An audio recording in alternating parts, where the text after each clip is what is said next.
राजा मुकेश नायक पवई से विधायक थे। उस समय उनने ये पेयजल योजना के लिए ले आए थे। उसी के समय जो ठेकेदार जो है उन्होंने करवाया था और उनके कांग्रेस के समय सुनो भाई साहब, कांग्रेस का अध्यक्ष था, कांग्रेस की उपाध्यक्ष थी, कांग्रेस की परिषद थी। उन्हीं के कार्यकाल में भ्रष्टाचार हुआ, उसको न रोड बन पाए और न कुछ हो पाया। नमस्कार, मैं हूँ रजनी पाठक। आप देख रहे हैं हकीकत न्यूज़ जनता की आवाज़।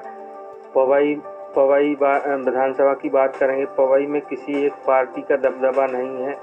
पवई में किसी एक पार्टी का दबदबा नहीं है। यहाँ की जनता प्रत्याशी की छवि और अनुभव के आधार पर फैसला करती है। यहाँ की जनता छवि और अनुभव के आधार पर फैसला करती है। 2003-2008 में बीजेपी के बृजेंद्र प्रताप सिंह बने। साल 2013 में जनता ने वापस कांग्रेस के मुकेश नायक पर भरोसा जताया, लेकिन 2018 के चुनाव में नायक को नकार कर जनता ने बीजेपी के प्रहलाद लोधी को चुना। 2023 में जनता का मूड जानने के लिए आइए देखते हैं ये वीडियो। पवई में है मां कलेही का मंदिर। यहाँ माता की पाषाण प्रतिमा है। मान्यता के अनुसार यहाँ देवी रौद्र रूप में विराजमान है। ऐसा कहा जाता है कि यहाँ स्थित देवी मां कालरात्रि। सबसे बड़ा प्रोजेक्ट पवई में सिविल अस्पताल आया है। 2 साल का पैसा आ भी गया है, लेकिन उसके बाद भी काम चालू नहीं हो पा रहा है।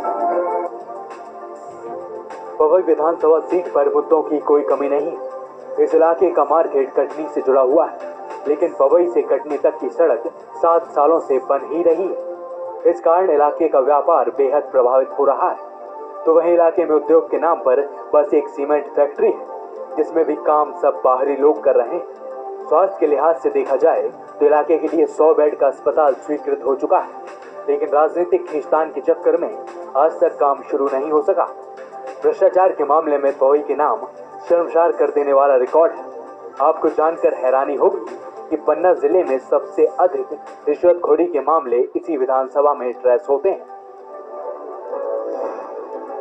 समस्याएं यही हैं भाई साहब की, जो ये अपना पन्ना कटनी रोड चल रहा है, ये 4 साल से अभी तक निर्माणाधीन है, लेकिन कहीं भी नहीं बन पा रहा है, कहीं गला रहता। हमको तो आज तक अभी तक पूरी सड़क कभी बनी दिखी ही नहीं। बिल्कुल पूरा व्यापार कटनी है और कटनी पूरा औद्योगिक केंद्र है। इंदौर के बाद शायद दूसरा नंबर है हमारी समझ में तो, और वो व्यापार में काफ़ी धीमी गति रहती है यहाँ पे। और भाई विधानसभा में सबसे ज़्यादा तो भ्रष्टाचारी परेशान किए हुए हैं और महंगाई चरम पे है।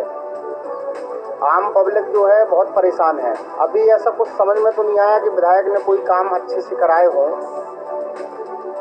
प्रयास कर रहे हैं वो, लेकिन ऊपर उनकी जैसी सुनवाई हो भाई। कमीशन खोरी के चक्कर में हॉस्पिटल में अड़ंगा पड़े हुए हैं। नहीं तो 100 बिस्तरों का बेड का पैसा यहाँ पे आया हुआ है और वो सब पड़ा हुआ है फालतू में, और पड़े पड़े कहो वापस भी चला जाएगा। इस विधानसभा की सबसे बड़ी समस्या तो एक ही है कि अस्पताल का पैसा आ भी गया है, लेकिन उसके बाद भी काम चालू नहीं हो पा रहा है। 100 बिस्तर का जो है पैसा आया था, लेकिन जमीन आवंटित भी हुई, लेकिन उसमें हस्ताक्षेप